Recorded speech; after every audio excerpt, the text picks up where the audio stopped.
Les femmes enceintes peuvent-elles céder à toutes leurs envies gourmandes? La réponse est non, car au cours de la grossesse, n'importe quelle femme peut être atteinte par un diabète gestationnel. Le diabète gestationnel, qu'est-ce que c'est? Comment se faire dépister? Comment le traiter? Élément de réponse avec le docteur Lemoulec. Le diabète gestationnel, c'est un diabète qui apparaît pendant la grossesse. C'est vraiment un diabète qui n'existait pas avant ou qu'on ne connaissait pas avant et qui, dans la plupart du temps, dans l'immense majorité des cas, va partir après la grossesse. C'est un diabète que l'on va rechercher, c'est une hyperglycémie, donc un taux de sucre trop élevé qu'on va rechercher au début de la grossesse. Donc on va le rechercher de façon systématique chez toutes les femmes enceintes. Il y a des facteurs de risque sur lesquels que l'on connaît, qui sont l'âge, au-delà de 35 ans. On fait plus de diabète de la grossesse aussi quand on a des antécédents de diabète dans sa famille, donc les parents, les frères, les sœurs, ça c'est sûr. Quand on est en surpoids, donc ça c'est clair aussi, le risque est augmenté de façon très nette en surpoids ou obèse.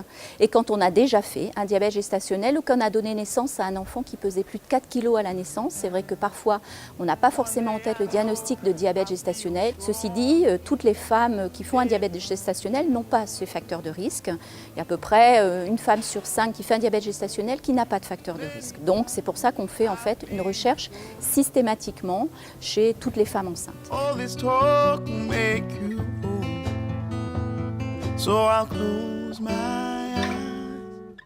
Simplement, pendant la grossesse, sont sécrétées des hormones particulières, notamment une hormone qui est sécrétée par le placenta et qui va augmenter les besoins en insuline. Et chez certaines femmes, cette capacité à augmenter, à répondre à cette augmentation de la demande ne va pas pouvoir se faire et le diabète apparaît. C'est d'ailleurs pour ça que le risque après de voir survenir un diabète est important, puisque le terrain va rester. Et ce terrain qui a été révélé par la grossesse, en fait, s'est manifesté à ce moment-là, peut se manifester en dehors de la grossesse, notamment si on prend du poids, voilà.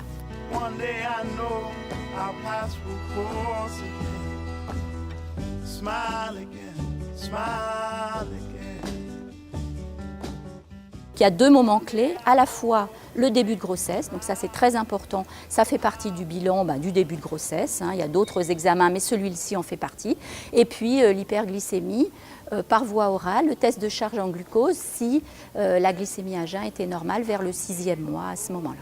Donc pour la mère, non, il n'y a pas de risque par rapport au diabète. Il n'y a pas de risque de faire un coma diabétique, il n'y a pas de risque de faire des complications du diabète simplement pendant la grossesse.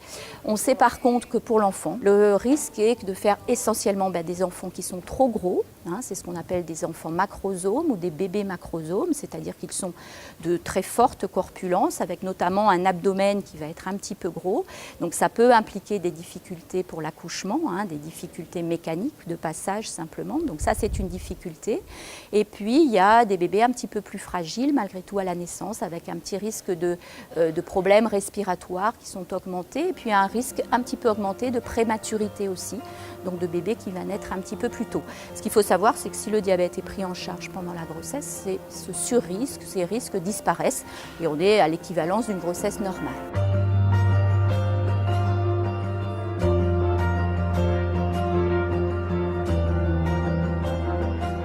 La première chose qu'on fait, c'est qu'on change l'alimentation avec une alimentation équilibrée qui est conseillée par une diététicienne ou un diabétologue. C'est la première chose à faire. L'alimentation, si elle est déséquilibrée, si elle est trop riche en sucre ou trop riche en graisse, elle va déstructurer les glycémies, faire des augmentations du taux de sucre dans le sang et favoriser aussi la prise de poids chez la femme enceinte. Par contre, si elle est équilibrée, elle va améliorer l'équilibre du taux de sucre dans le sang pour la femme enceinte qui a un diabète.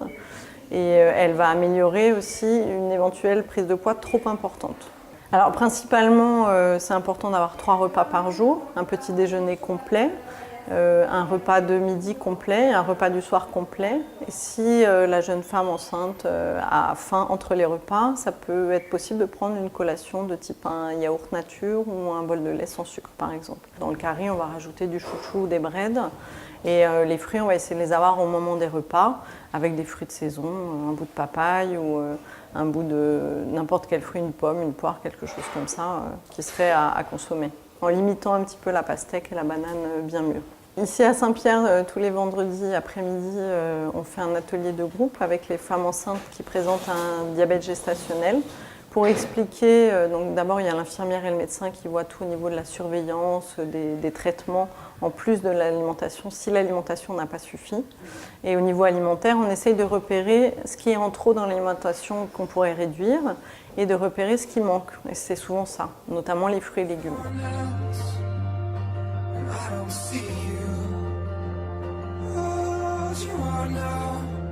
Le régime suffit de plus de 80% des cas, on est quand même sur... voilà.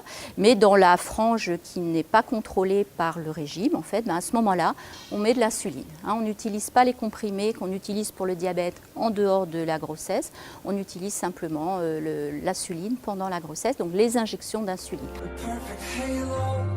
Et par contre, les glycémies du réveil, elles sont à 1,05, 1,04, etc. Je me dis, est-ce qu'on attend encore une semaine pour... Peut-être une fois par jour. Ce serait bien qu'il y ait l'infirmière qui vous aide pour régler les doses. Ça va vous aider. Juste pour mettre les doses. D'accord ? Et vous continuez à faire vos injections toute seule. D'accord. Le premier traitement du diabète gestationnel, c'est l'alimentation. Donc voilà, on a essayé et chez elle, c'était pas suffisant parce que donc là, on a vu en lien avec la diététicienne que son repas était correct.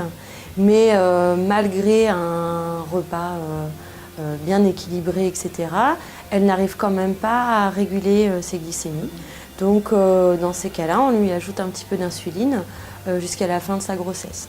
Après, elle arrêtera l'insuline. C'est juste pendant sa grossesse, pour pouvoir aider justement à régler ce taux de sucre, notamment 2 heures après les repas, pour pas qu'il s'élève de façon trop importante. Le but, c'était de vérifier que elle a réussi à faire ses injections d'insuline toute seule, qu'elle a réussi à adapter ses doses d'insuline, que tout s'est bien passé, qu'elle a fait des bons résultats de glycémie, que son diabète a été amélioré avec cette insuline. Au début, il y a beaucoup de choses quand même à apprendre, connaître les bons chiffres de la glycémie, faire ses injections, etc.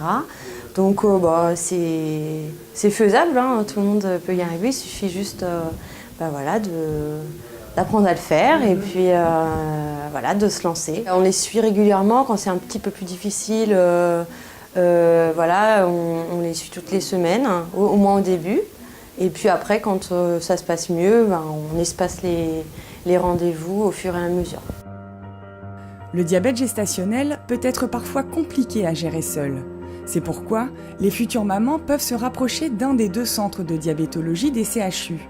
À Saint-Pierre comme à Saint-Denis, elles pourront être suivies et participer à des ateliers nutritionnels animés par une diététicienne. Vous pouvez retrouver l'émission sur les réseaux sociaux et nous contacter à l'adresse vital@blablaprod.fr.